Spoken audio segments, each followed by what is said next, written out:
அனைவருக்கும் வணக்கம். என்எஸ்கே ஜோதிடர் சொல்வது என்னவென்றால், திருமணம் ஆகாத ஆண் பெண் இருபாலினருக்கும் திருமண தடை ஏற்பட்டு நிற்கக்கூடியவங்க அத்தனை பேருமே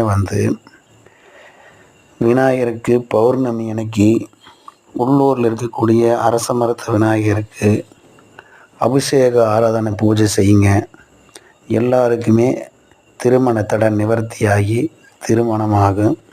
ஒரு மாதம் மட்டும் செய்யக்கூடாது, 21 மாதம் தொடர்ந்து விநாயகருக்கு அபிஷேக ஆராதனை பூஜை செஞ்சு வாங்க.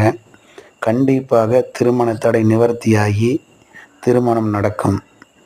சரிங்களா?